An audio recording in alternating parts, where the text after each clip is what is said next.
So hey Lawn Care Nation, one of my favorite tools to use in my own lawn care business, and also a type of tool that I recommend to anybody just starting out in lawn care, is these attachment capable type machines.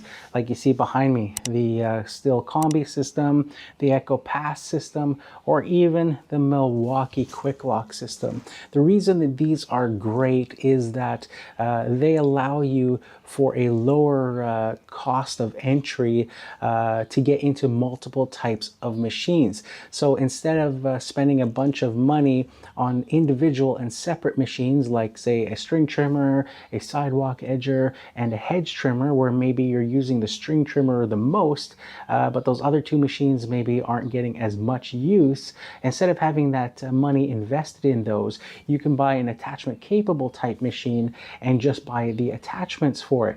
The other great thing about that is that you know, your maintenance is a lot lower with just having one machine versus multiple machines, and the storage of keeping just the attachments versus multiple machines is also a lot less as well.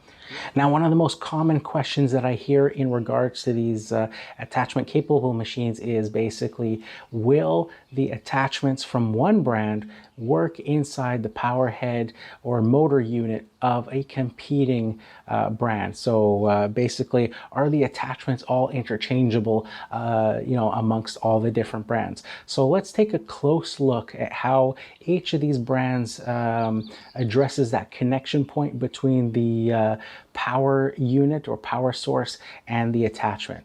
So starting here with the Milwaukee Quick Lok System, you can see it uses a coupler here with a button as well as a thumb screw to tighten. If we look inside the coupler there, you can see a little notch cut out there that's gonna have something that slides in there to guide it straight in there. You would then tighten the bolt. This little button obviously is gonna line up with a pin or something. You can't really see in there as it's too dark there, but inside there, there'll be a little pin that lines up. And on the attachment itself, we have a little plastic guide here. We have a hole here cut out right at the top, which is gonna line up with whatever is you know, clipping inside there. On the bottom of the attachment, we have a screw, which is going to be what slides along that little cutout there to guide it in straight. And the connection point of the actual piece inside, again, hard to tell here on the camera, but it's actually a star shape on the end of the cable connection point there.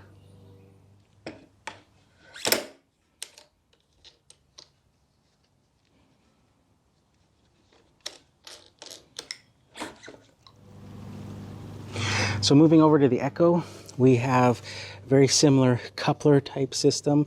It's got a thumb bolt here that you can turn to tighten. It's got a pin system that you can pull and turn to hold into place so that you can release your attachment. Once you slide your attachment back in there and you have the hole lined up, you would turn that and it just drops in place to lock it in place. The nice thing with the Echo too is it has this little lip here that sticks out, and that just lets you easily rest the end of your attachment in there just to hold it while you guide it into place, so that you're not messing around with trying to get the attachment lined up. So that's a nice little feature. On the end of the actual Echo attachment, it's just a metal tube. There's no plastic parts. You can see with this one on the end of the cable, they're using a square shape to go into the connection point on the inside there.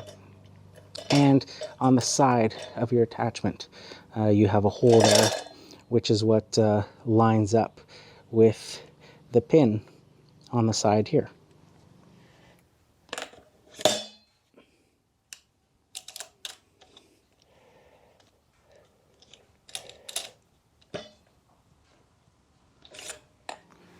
So moving over to the STIHL. So the STIHL's coupler here only has a hand tightened bolt. There's no pin or anything. They do have a little notch right there at the top as a guide. And if we look at the actual attachment itself, you can see it has a plastic like coupler there with a couple of little pieces that stick out there that would slide into that cutout there to keep your attachment in the right orientation. And the cable itself on the STIHL, you can see it's round here on the end, but if we look a little further, it also uses a square type shaft to have the connection point.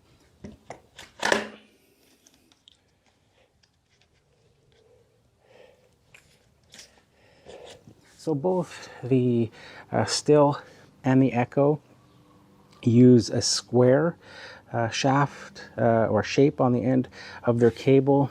The Milwaukee uses a star shape. So right away, that's going to tell you that even if these attachments fit into these two, you're not going to be able to work because that connection point is obviously different between those. But let's see if we can fit the attachments into each of the other machines. Okay, first, let's see if we can get the STIHL attachment to fit inside of the Echo.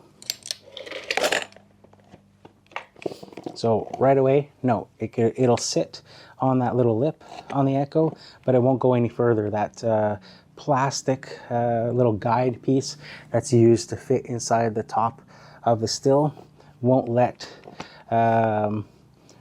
the shaft slide in. It also feels like the shaft on the STIHL is slightly wider, slightly bigger than the one on the Echo.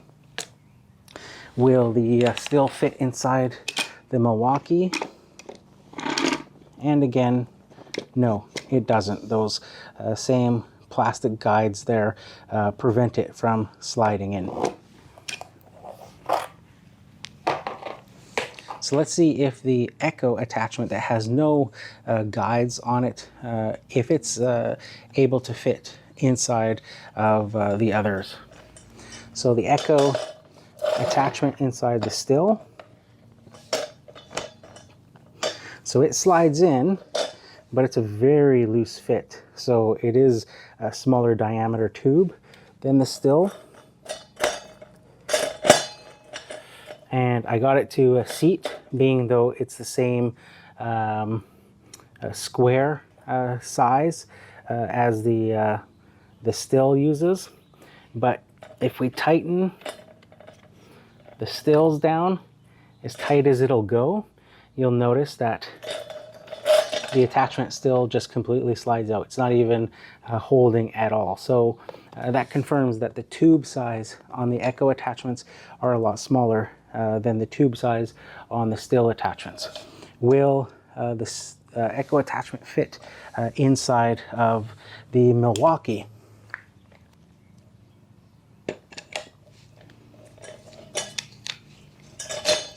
So it does slide in, but of course this won't work either because the Milwaukee uses a star pattern on the inside of that cable and the Echo uses a square pattern. But it does slide in.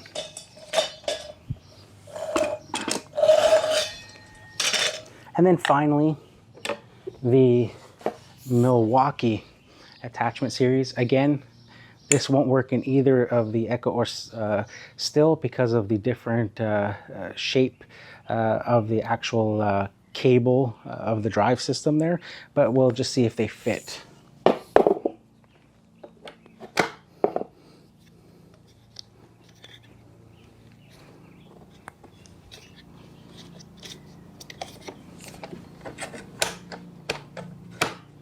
So the Milwaukee doesn't even go in that star-shaped pattern, just hits on the inside and doesn't allow it to go any further than that.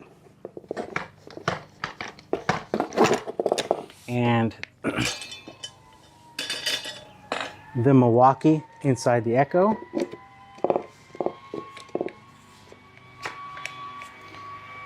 it just goes in just a touch, not enough to fit the coupler all the way in. Again, probably because of that star-shaped pattern on the inside of this one.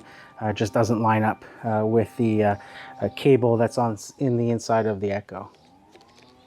So there you have it, Lawn Care Nation. The attachments from one system will definitely not work in another competing brand, at least in the case of this STIHL Kombi system versus the Echo PAS system and the Milwaukee Quick Lok system. So my suggestion is, if you're already invested in one of these systems and you're looking to upgrade a motor or replace a power unit, to stick with that brand to save you from having to rebuy all of those attachments again. With both the STIHL and the Echo, they both offer lots of different motor and power head options. You can even transition to electric with the STIHL and the Echo, and their respective attachments will work in their electric version, as long as it's that same brand. So the Echo PAS gas attachments will work in the Echo's electric power head as well, and I believe the STIHL is the same. The only one that is different, of course, is that Milwaukee. They're the new players on the market with the attachment series machines with their Quick Lok system, and they only offer that one single power head, the M18 fuel system. So if you need to replace that, your only option is to purchase that same system, that same power head for that particular Quick Lok system. So that's it for this one, guys. If you like this video, make sure you hit that like button. If you haven't subscribed yet, consider subscribing. Leave a comment down below and let me know which of these attachment capable type machines you use in your lawn care business. Are you a STIHL Kombi system fan, an Echo PAS system fan, or a Milwaukee Quick Lok system fan?